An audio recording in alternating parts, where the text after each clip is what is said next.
All right, we live, we live. Chosen family, what's up, man? USCJ, we here. Come on in, Joshua Shaw, what's up, my man? Joshua Shaw, what's the word? Chosen 16, what's going on? We here, man. Come on in. We're gonna wait just for a second. They coming in. We're gonna wait just for a second. We're gonna talk about it, man. We got a lot to talk about. It's a lot going on in the world of college football right now. Things are currently changing, man. And college football as we know it, especially as it pertains to the West Coast, things are changing. It's no longer the same. And this is our new reality. We got to deal with it, man. And so we want to talk about it. I got a special guest today coming from Seattle, Washington. Anthony Spears, what's going on, my man? Coming from the Seattle, Washington area. He is well, we'll introduce him once few more people come on. Come on in. We want to talk about it. I hope everybody had a good 4th of July. I hope everybody didn't get too much barbecue sauced up. But we're not about to get lost in the sauce. You hear me? We are not about to get lost in the sauce. We about to come with it today. Come on in. UW in the house. Joshua Shaw said UW in the house. All right. Absolutely. UW is in the house. Let me put this thing.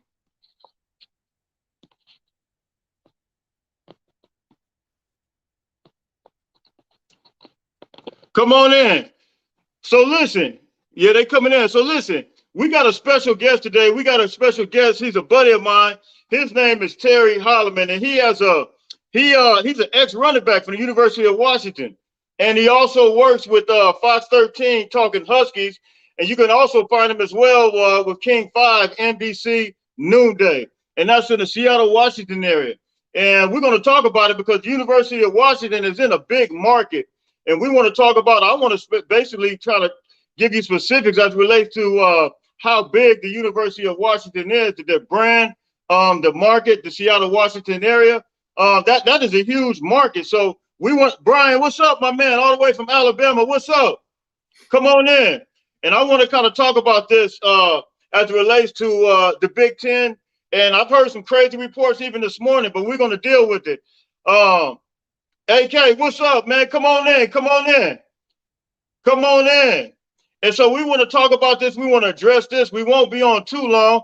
Don't want to take too much of his time, but he used to play running back at the University of Washington. And he played with some great people. Terry, if you can introduce yourself, tell them some of the greats that you played with. You played on some great teams, man.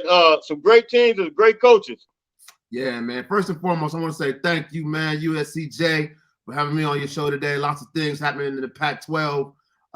Yes, as he said, I played running back at the University of Washington.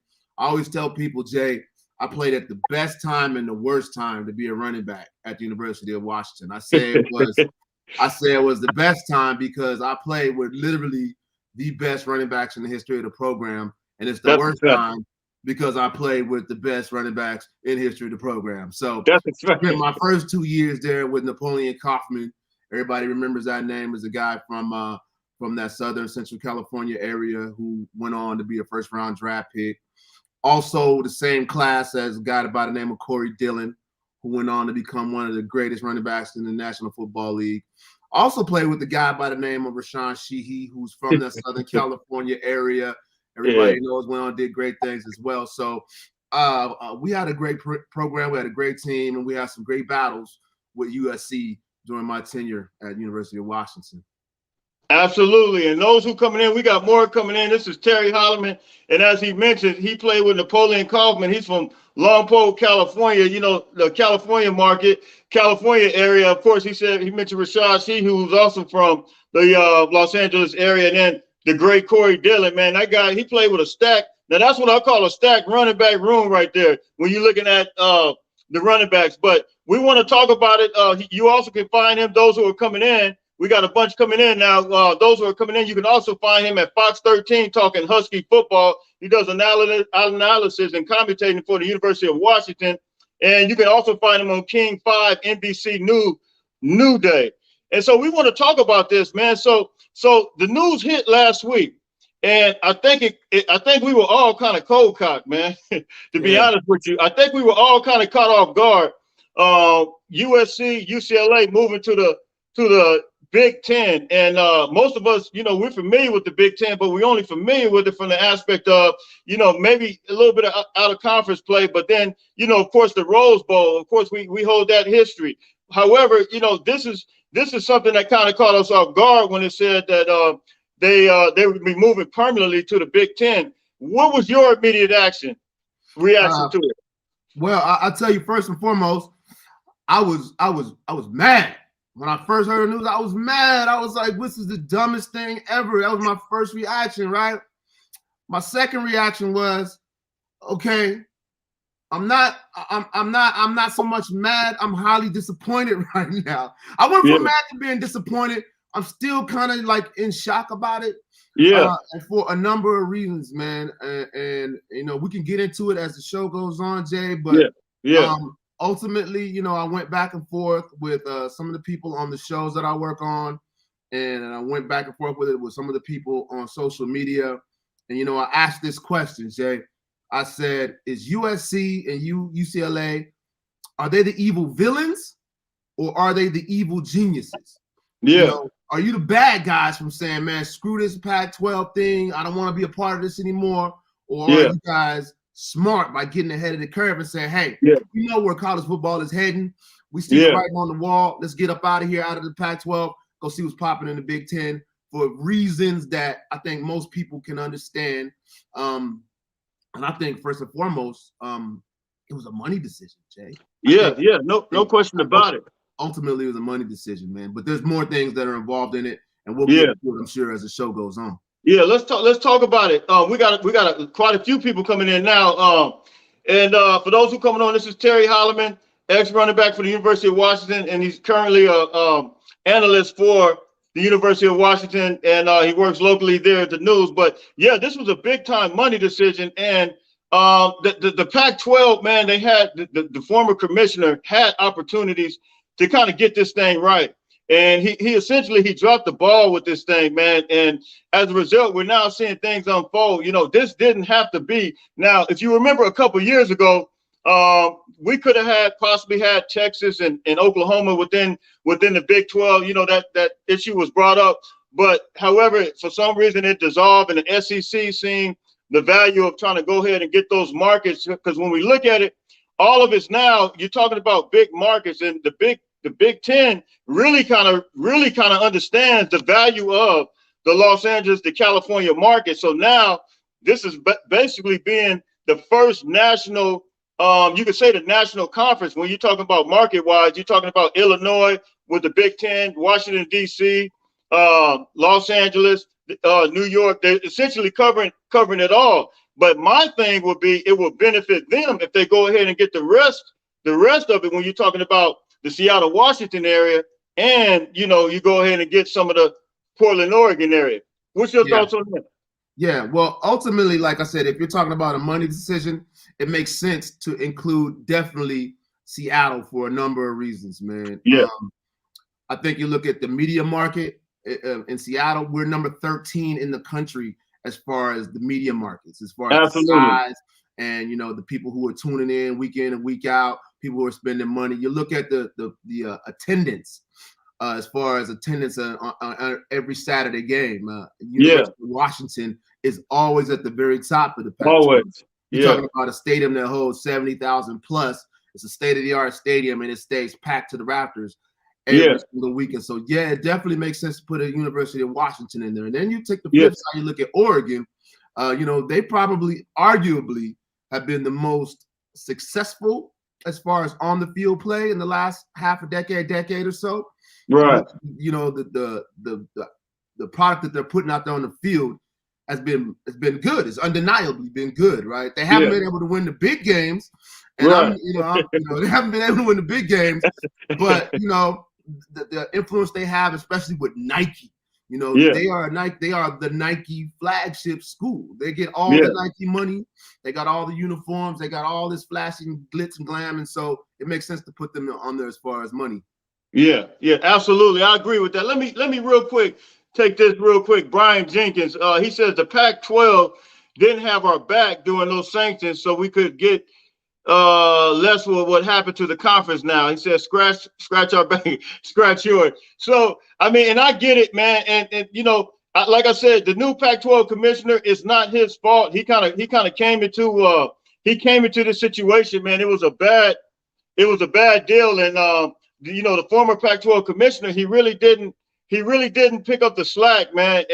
And as a result, we find ourselves in this situation as it relates to the Pac-12, and it is a bittersweet type of thing. And to your point, Terry, you know, Oregon is a lot smaller market than the Seattle, Washington market, yeah. And so I'm seeing these reports.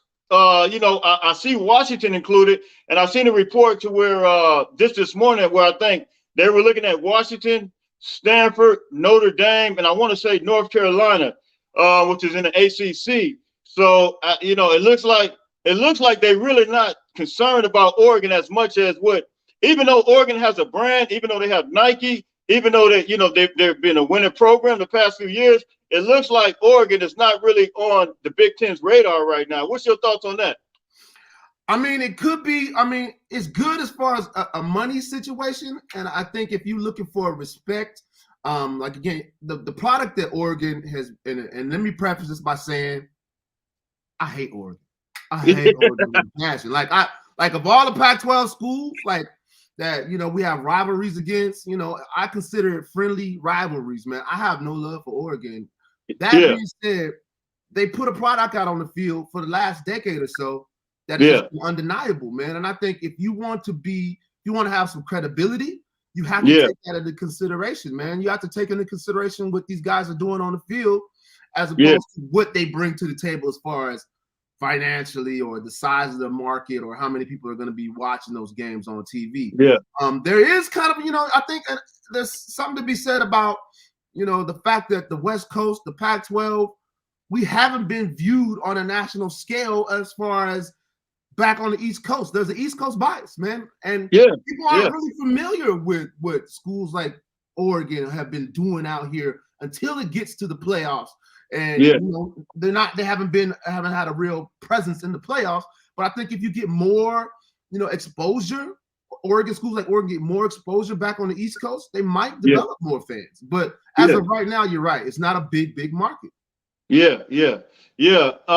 Supreme Johnson says, I can see Washington, but not Oregon because of media market and land, great status, money. Absolutely. I mean, Seattle, like I was saying before, the Seattle market is a huge market. And, you know, Seattle, you know, of course, it's a professional town as well, being with the Seahawks. But, you know, and coincidentally, I looked this up. I had the top 10 loudest stadiums. You guys might be surprised. Let me read this real quick. The top 10 loudest stadiums in college football. One was LSU, Death Valley. Number 2 was Oregon, Autzen Stadium. Number 3 was Penn State, Beaver Stadium. Number 4 was Ben Hill Griffin Stadium, Florida. Number 5 was Kyle Field, Texas A&M. Number 6 was Ohio Stadium, Ohio State. Number 7 was Neyland Stadium, Tennessee. Number 8 was Memorial Stadium, Clemson. And check this out. Number 9 was Husky Stadium, Washington Huskies. And number 10 was Camp Randall, Wisconsin, man. Hey, all you guys out there, does that surprise you? And if you've never been to a Washington game, let me tell you something. That place be rocking, man. It be absolutely rocking. Does that surprise you? Does that surprise you, Terry? Did you know that? As far as they're in the top 10 loudest stadiums, which means that they have a fan base that supports them, man. They have a fan base that's willing to come out there. You talking about the tailgating, the fans showing up in there, man. They got the whole. I mean, it's just as much as a SEC environment as any place you can go. What you think about that, Terry? So first and foremost, the reason I was surprised is that I thought it would have been higher, and I think there was a time in the past, like in the 90s, early 2000s, that it was even louder than it is now. I don't even think that. I know that for 100% fact. That there was a time when it was one of the top 2 or 3 loudest stadiums in the country. They recently renovated it and they removed the track and moved the fans, you know, a little bit and rearranged the acoustics. And so, it's definitely loud. It's always packed. We have they call it the greatest setting in college football. And again, if you've never seen it, it is really unreal. We do something that's very unique here in Washington, and it's called tailgating.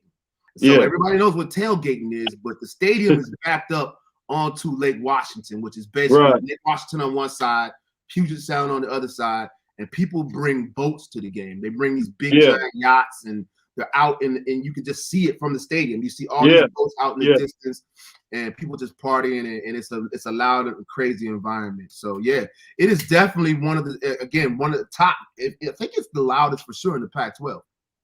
No question about it. No question about it. Listen, we got 42 in here. Let me take some of these questions real quick. Rob, USCJ, you have to take into account that the presidents of these Big Ten schools are not going to risk losing money to add schools. I agree, and I agree as it relates to with the Oregon, but I know the Seattle market is a pretty big market. And when you look at even national championships, now Oregon, that zero for Oregon stands for zero national championship. That's what that zero stands for. Everybody knows that. But when you look at Washington, Washington has national championship history behind them. Matter of fact, Terry, I'm trying to remember, was that the year before you were there that they won a national championship, or was that the year you were there? So they won it in 91. I was recruited in 92 and signed, committed in 92. Okay. But yeah, when I was coming up here, they was so it's crazy. I talk to a lot of youngsters these days. You know what I'm saying? I go out and I talk at a lot of schools and I mentor kids, and I even coached for a little while. And these new generation of kids, they always ask me, like, why did you pick Washington of all the places if you were so good and this and that and the third? I was like, when I was getting recruited, yeah, Washington was the place to be. Man, no, hey, people don't know that, man. They don't know that, Terry. They don't really know that. They don't know the history. Right. Yeah, big time. USC and Washington were the top two destinations in the Pac-10 back then. Yeah. In the Pac-10. And so you were either going to go, and there's a lot of things about the history.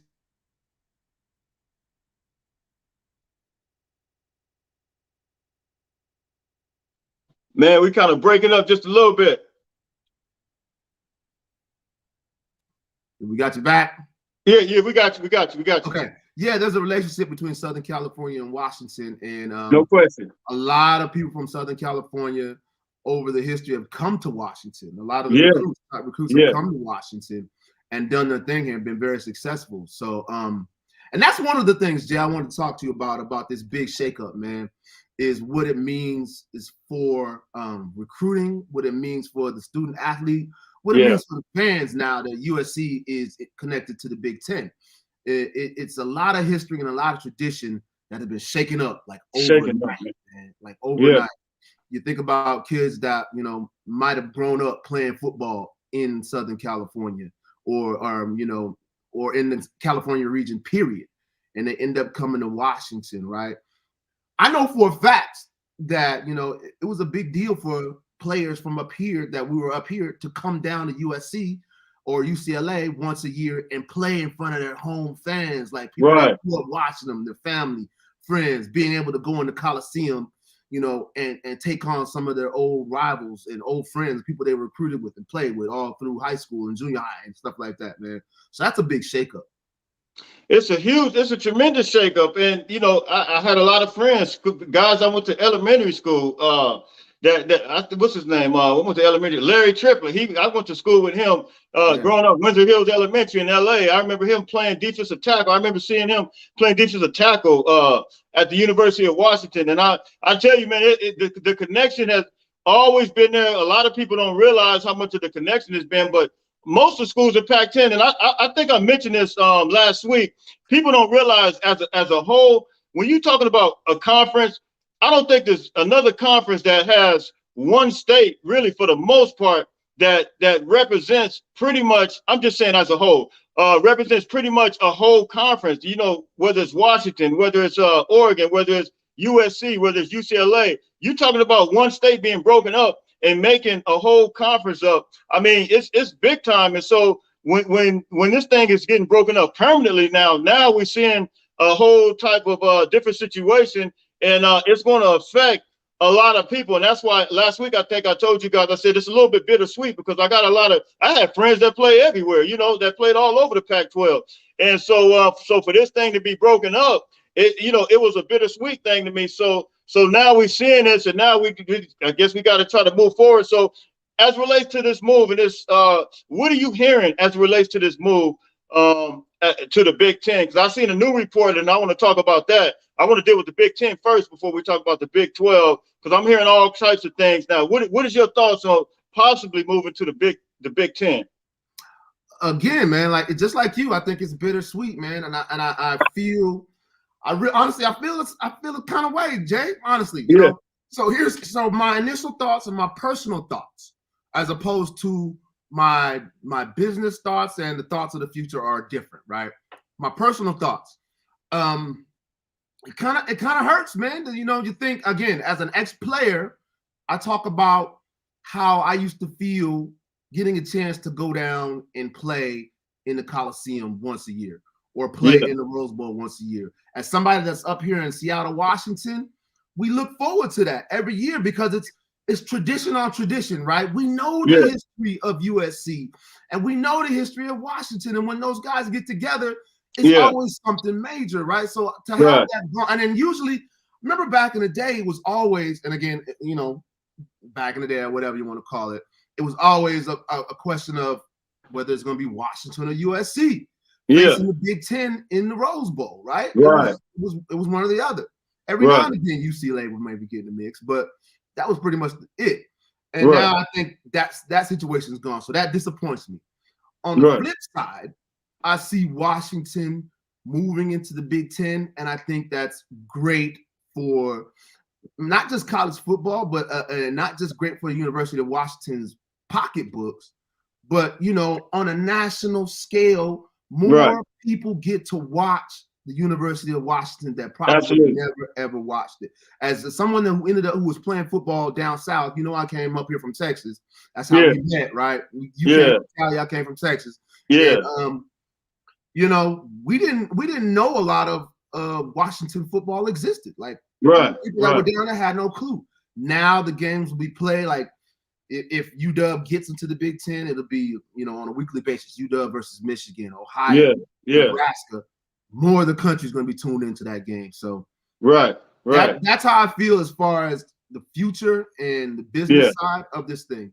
Yeah, no question about it. Do you feel like the competition, the level of competition, because if we honest about it, you know, of course we know that Oregon's been able to maintain, and to an extent USC's been able to maintain, and Washington, of course, we know that they won the playoff. I think it was 2016.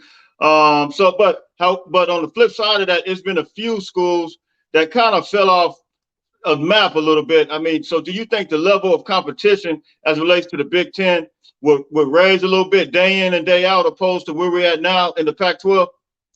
I think what happens if you raise the level of competition, then each particular team and each particular individual on that team has to step their game up, right? Like if you have higher competition week in and week out, and you don't want to get, and you're a competitive athlete like we know we have out here on the West Coast, you're not going to want to get your teeth kicked in every single week. So you're going to step your game up, right?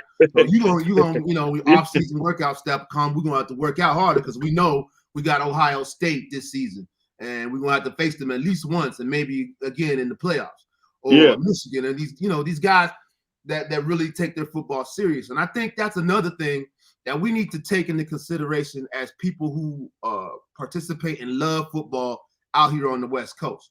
We know we have athletes out here. We know they're here.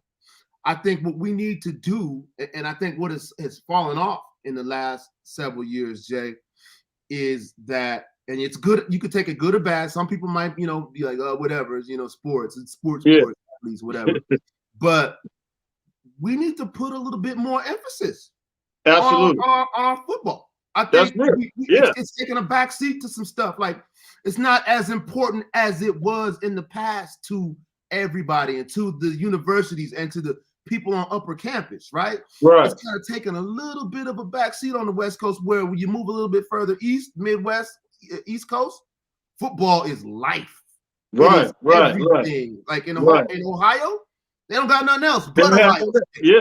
So I think we need to, you know, build more passion, more excitement. Things like you're doing right here on this channel right here, building that excitement, building that passion in the off season for USC. I think, you know, that helps to build up our athletic, what we want to see in our athletes out here.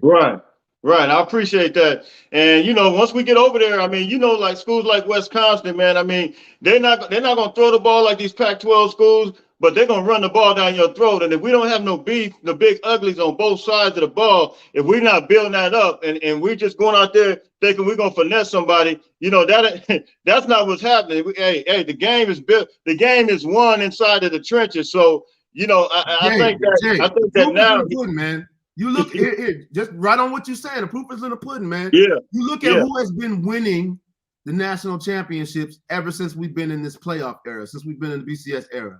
It's been people who can pound the ball down your throat, big beefy lineman, Bubba, Jim, big, big bro. Yeah.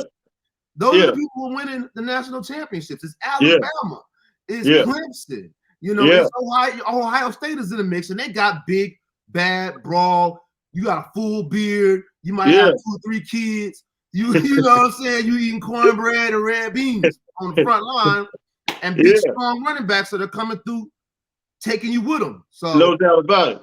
No doubt about it. Because we could argue. I mean, throughout the years, I mean, Washington has been, I guess, you could consider it like a cornerback factory. They've been producing some decent cornerback. USC still right now with Michael Pittman Jr., Amon St. Brown, all these guys who are Juju Smith-Schuster, all these guys. We've always had the skill position, even as Washington had them. But when you look at it, we got to be able to have the beef inside. And so when we transition over here to the Big Ten, it's got to be some emphasis placed on, getting these big guys in the middle, man. So you guys like, share, subscribe, USCJ32 on Instagram. We got quite a few questions coming in. USCJ32 on Instagram, USCJ32 on Twitter. Let me read this real quick.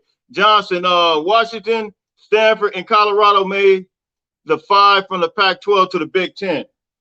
So that's a possibility. You're hearing different reports. So let me transition over to the Big 12. So the Big 12, coincidentally, is meeting with Utah, Arizona State, and Colorado. I just read that this morning. They're meeting this week, today actually, with the commissioner from the Big 12. And looks like they're not playing around. Looks like they're trying to go ahead and try to make some things happen. Now, let me say this: Washington and Oregon both has already reached out to the Big Ten. So we just kind of looking to hear back from that. But it looks like Utah, I guess as a result of that, Utah, Arizona State, and Colorado, they're not trying to waste on time. They don't want to get lost in the sauce. And I told you guys, hey, you can get lost in the sauce with this thing, man, because, I mean, everybody trying to get in where they fit in. T, what you think about this new report from the Big 12? Yeah, that's crazy news, man. I haven't heard that yet, but it makes sense. You know what I'm saying? Those schools are down closer in that region towards the Big 12. And, I think they would probably be a good natural fit to be a part of that system. But again, it looks like, and it's sad. And again, on one hand, but on the other hand, it's like, it is what it is, right? The thing is, you don't want to be the last person in the room when everybody's gone, right? Like, you don't want to be like looking around like, where did everybody go, right? We want to be, and it's tough for me, man. Again, like I said, I've grown accustomed and I've come to love this region that we live in, right? The Pacific Coast, the West Coast, and it's been something I've fought, and everybody in here could probably relate to me.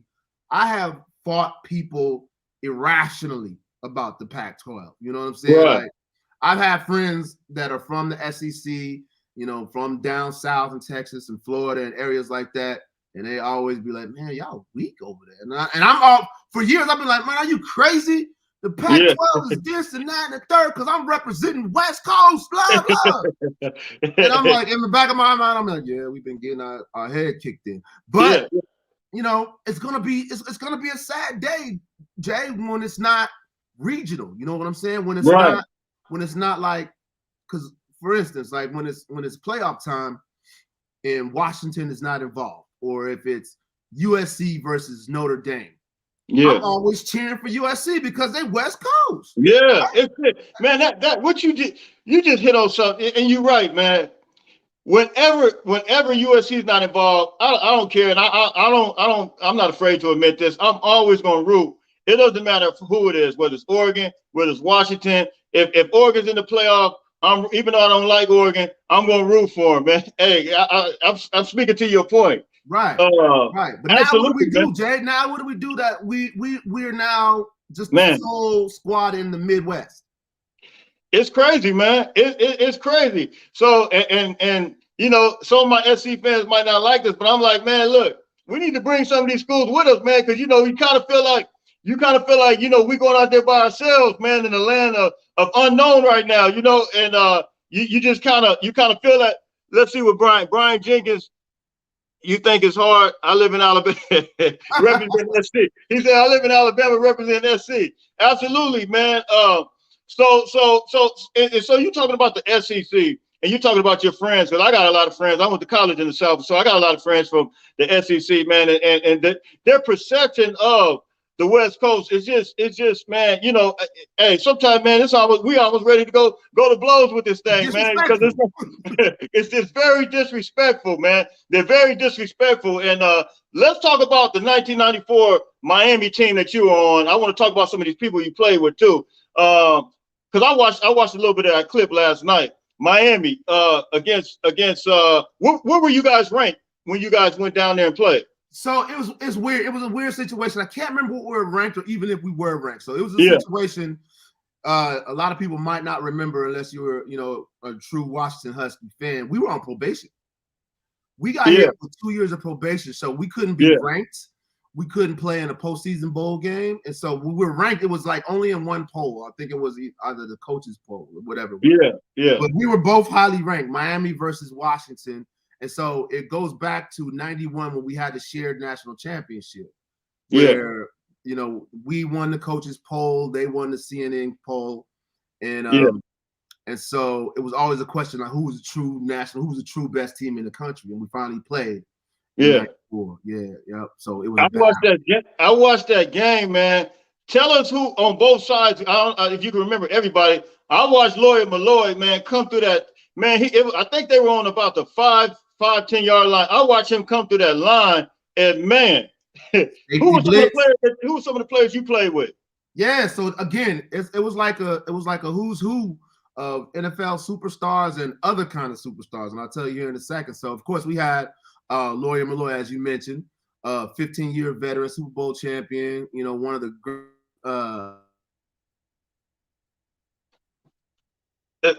It's kind of breaking up just a little bit. Hold on for a second. Let's see if it comes back. So we had Napoleon Kaufman. We had a guy by the name of Tony Parrish, who was a freshman in my class, played in that game. We had all kinds of greats. Mark Bruner, who spent like 11 years in the National Football League. I mean, you guys know Bob Sapp, who's famous for fighting, more famous for fighting UFC style than he is for anything else. But on the other side of the ball, man, you guys might remember a few of these names. Ray Lewis was playing for the linebacker. We had Warren Sapp was down there on the defensive line. The Rock, Dwayne Rock Johnson was playing D-line for that. I didn't realize he was on that team. Was that? I didn't realize he was on that team. Dwayne the Rock Johnson was on that team, man. And wow. Yeah, they was a solid squad, and they actually had the NCAA record for the most consecutive home wins. And they were chalking us up to be, I think, number 58 in their row of home wins. Wow. Yeah, that was an incredible team, man, that you guys had. You guys took down there and played them.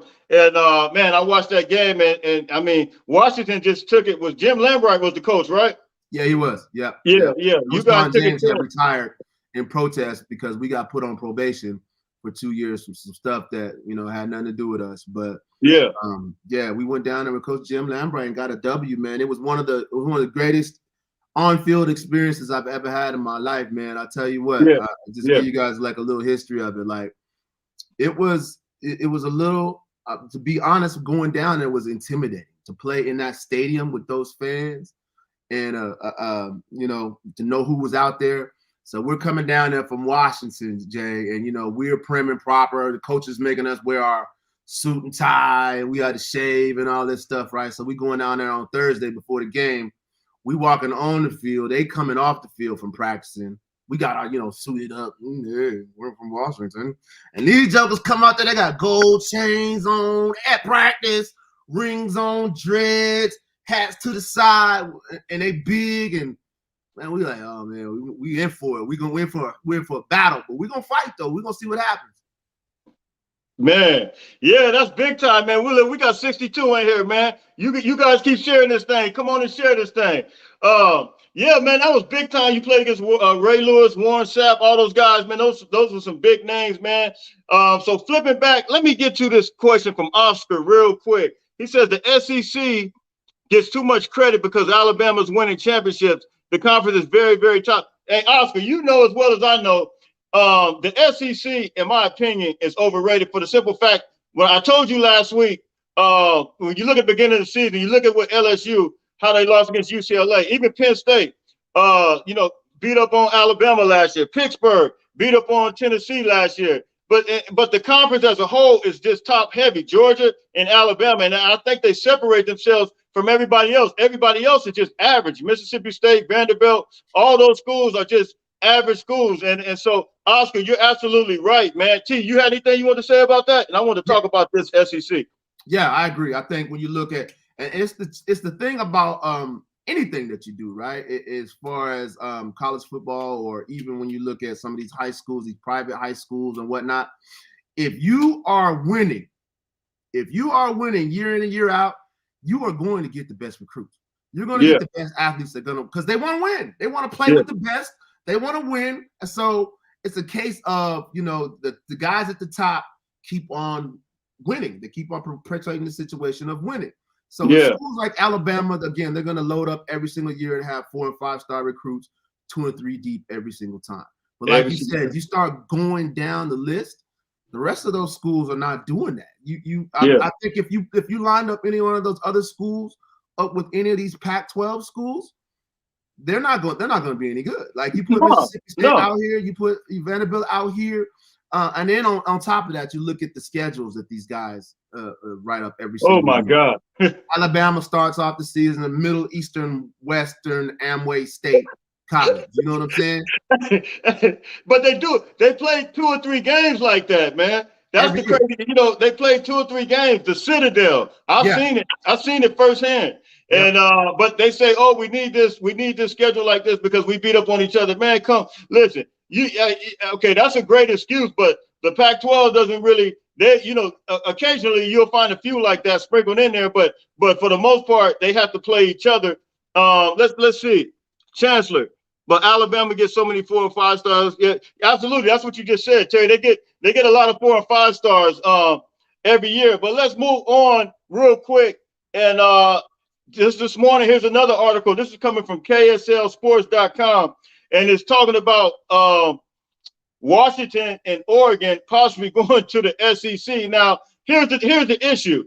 I think because of the Big Ten, the markets that they tapping into, I feel like the SEC. I feel like anyway they want to create a monopoly type situation when they got Texas and Oklahoma. Now we're seeing to keep themselves competitive and keep themselves as far as markets, they're starting to move over to. It looks like they want to move over to the Washington. It says this. It says a move out west. There's the educated speculations out there. ESPN and the SEC are seriously looking at adding Pac-12 schools, Oregon and Washington. Man, what's your thoughts on that? So my thoughts on that are similar to what I thought about USC's move to the Big Ten. Yeah, and there's a couple of things, Jay, that I think a lot of people aren't taking into consideration. And I if all this pans out, it'll be interesting to see how this happens. Yeah. Okay. Taking into consideration, we've been talking about all these moves and what they mean financially for each individual program, right? And it's big. I think if Washington moves to the SEC, financially, it will be big. I think if Washington moves to the Big Ten, financially, another big move for these guys, just because the Pac-12 has really dropped the ball as far as from the executive standpoint. But on the flip side of that, let's look at the actual student athlete. How does it affect them? For Washington, having to play in the SEC, that would mean traveling to the East Coast every other week, right? Yeah. How long of a flight is that? I remember we just talked about our game in Miami when Washington played Miami in 1994. Right. The longest trip you could take in college football in the United States is to go from Washington to Miami.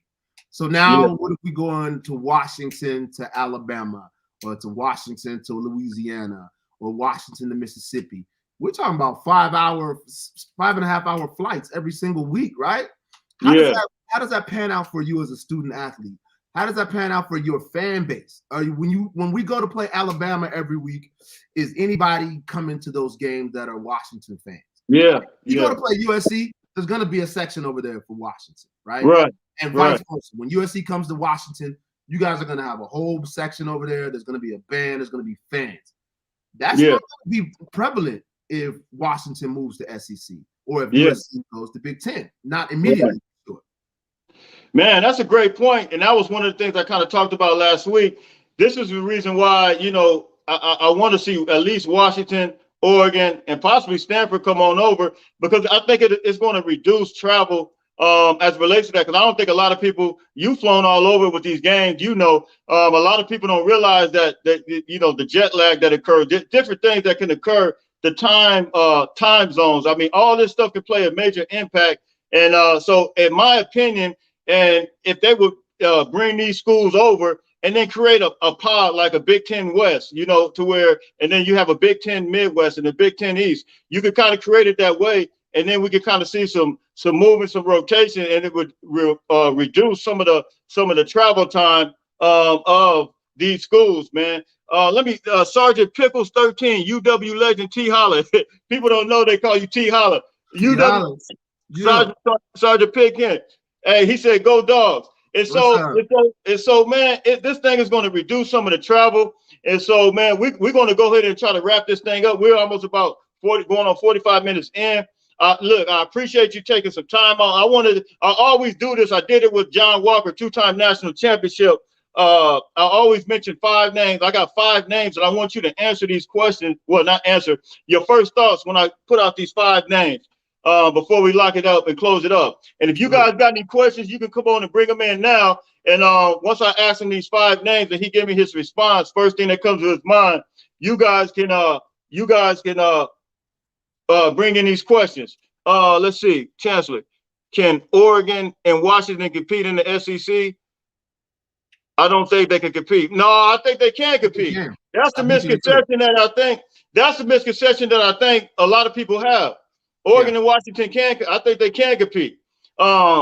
Sergeant Pickles 13, Big Ten makes for 1 cent, UW, but have fan support on academics. Yeah, absolutely. I think Oregon and Washington are both part of the AAU, which is the research aspect of academics that they have to even get in those Big Ten schools. But I'm gonna say these 5 names real quick, and the first thing that comes to your mind, just let me know what you think. The first one is Napoleon Kaufman. Best running back I've ever seen in person. Hands down, the best running back I've ever played with.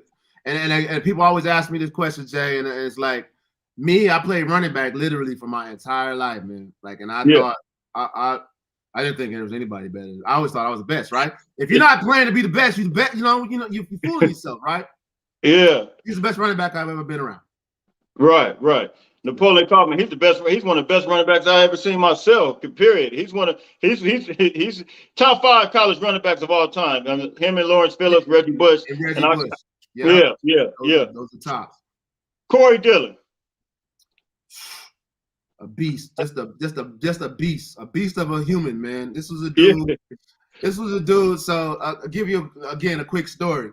It's not even really a story, but it's just like a feeling. So Corey Dillon obviously transferred in from junior college. I had been in the program for a couple of years already. I had seen Napoleon Kaufman. UW was known for, small, shifty, quick backs, right? It was Napoleon Kaufman, small guy. A guy by the name of Leon Neal out of Paramount High School down in Southern California, who went to the National Football League. Rashawn Sheehy was a little bit bigger, but nothing like Corey Dillon. So we were all shifty, quick, speedy guys. We would cut our pads to make them small so we could move fast, right? And in comes Corey Dillon, this dude putting in extra pads. Like, I'm going to put an extra pad on my hip, on my ribs, forearm pads, and all that stuff. We're like, what is this dude doing, man? Like, it didn't make sense. We're like, this dude's going to be big and nasty. Next thing you know, boom, boom, boom, boom. Yeah. He's dragging cats. So he came in and showed out, man, and he's Yeah. a beast, a beast. If you look at the record books right now, if you guys go on Google, and nobody might even recognize this because of where he played all those years in Cincinnati. Corey Dillon is on all-time leading rushers in the National Football League, just ahead of O.J. Simpson. Yeah. Ahead of O.J. Simpson. Yeah. I remember he had one crazy game. Man, he ran for something crazy, man. Like, how many yards was that? I don't know if you remember. It's like of course yards. I remember it because that was my day. It's my day. So Corey Dillon, Corey, of course, like I said, back in the day, college football was feature back. It wasn't back by committee, right? If you're the one back, you can play the whole game. So Corey comes in against San Jose State, and he runs for 222 yards in the first quarter. Yeah. And then I remember him coming to the sideline, looking at me like, "T, I'm not going in. I'm not going in no more." And I'm like consciously protesting, right? I'm mad, right? I'm like, I should have been running already. And they're like, "We don't have a running back in the game. Somebody get in the game." And I just ran in. And then I scored a touchdown on my first play. 43 yards. So Corey Dillon had 200. He still has the record. 222 yards in the first quarter. And then I came in and I hit him for 143. Man, that's crazy. Two big time games like that, man. And like you said, you play with some incredible running backs, man. The likelihood of playing with Napoleon Kaufman, Corey Dillon, Rashad Sheehy, man, that's crazy. It's wild. And there's more. There's more. Beano Bryant, a Southern California legend, was also one of my. Let me tell you about Beano Bryant, man. I was going to Rancho in LA, Rancho summer camp, man. And Beano Bryant and Shaman Shaw, his name was Shaw. They were my camp counselor growing up, man. In LA, man, at Rancho, man. They used to be my camp counselor, man. And Beano Bryant, man, I remember him, man.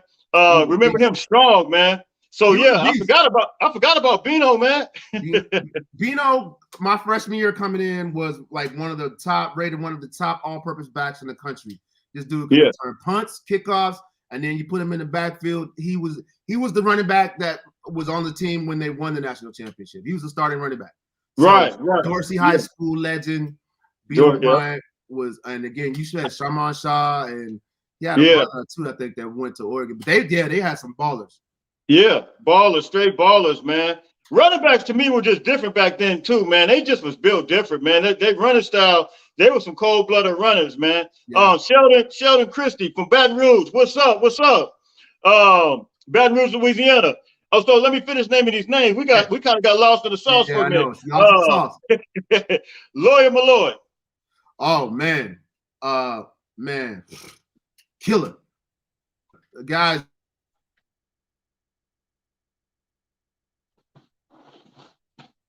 Man, you kind of breaking up.